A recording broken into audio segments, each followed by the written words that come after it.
Hey, ja. Willkommen nach Geneva und in China. Weilingling by Geneva. Xie. Welcome, my name is Roger Atkins, and this is Auto.Future.Now. An afternoon of fantastic intrigue, of conversation, of presentation, drawings even. And we're going to go on a journey of where the automotive industry is, but probably much more importantly, where the auto industry needs to go and is in process of doing so.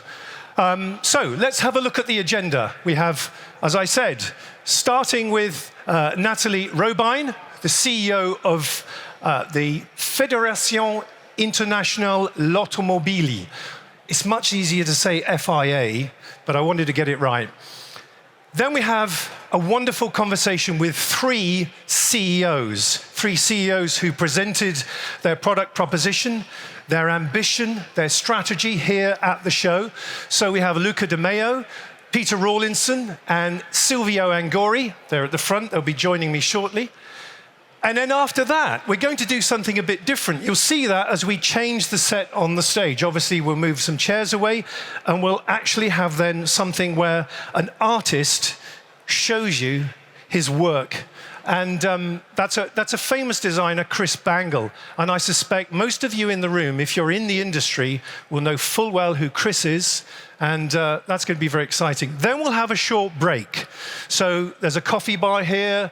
There's a drinks bar there if you're inclined, and then the loos are all over there. So it's nice and convenient and easy to stay here. Please come back, because then we're going to go and talk about Formula E.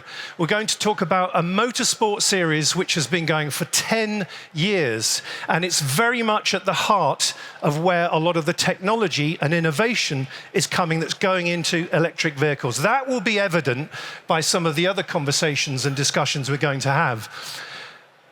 And then, ladies and gentlemen, you are going to go on a journey from the North Pole to the South Pole in the company of a married couple who did this 10 months, 18,000 miles in a car. And they're still married, believe it or not.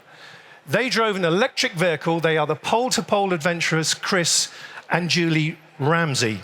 So that's our agenda. That's what we're going to talk about.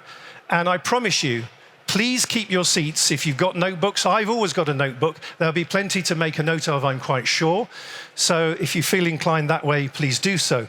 But without any further ado, I'd like to invite to the stage Nathalie Robijn, the FIA CEO. Nathalie, welcome to the stage.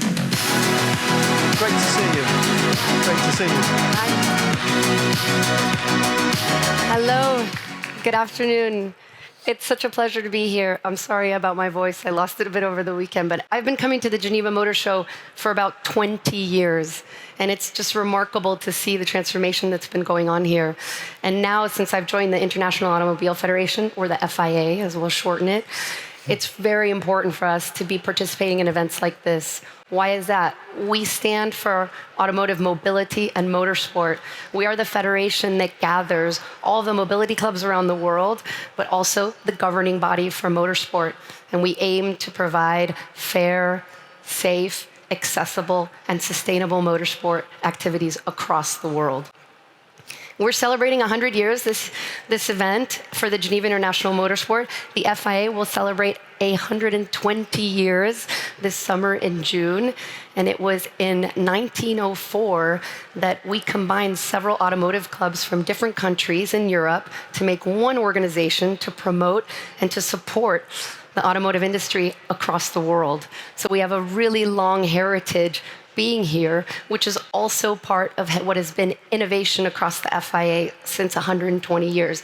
Whether it be from the first rear view mirror in motorsport vehicles in 1910 to serving as a laboratory for new technology. Today you're going to hear two friends of mine talk about electrification in motorsport with Formula E, but we'll also talk about other things that are very interesting, and we're an objective and a neutral laboratory of new technology, whether it be biofuels or synthetic fuels or even new technologies to explore and to showcase in motorsport activities like hydrogen. And at the FIA, we're promoting a sustainable development of motorsport activities. We know that the majority of the CO2 impact comes from logistics, from the movement, from activities from one area to the next. Because once we're progressing now into new technologies and into new innovative motorsport, we're basically aiming at, I think we have the majority of our champions already working on sustainable and new technology for fueling. And what we're aiming at the Federation is to be carbon neutral by 2030 with our motorsport activities.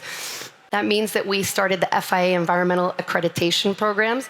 And for our clubs worldwide that we support with grassroots activities or with fundings, it is required that they begin those steps into the environmental accreditation program.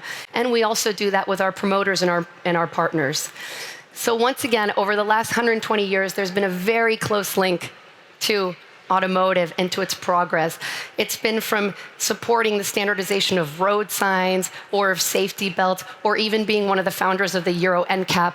We are here at the FIA to support this huge pivot that we've been seeing in the automotive industry over the last 10 years, and we'll continue to see it. It's cutting-edge technology, and it's innovation, and it's very, very exciting.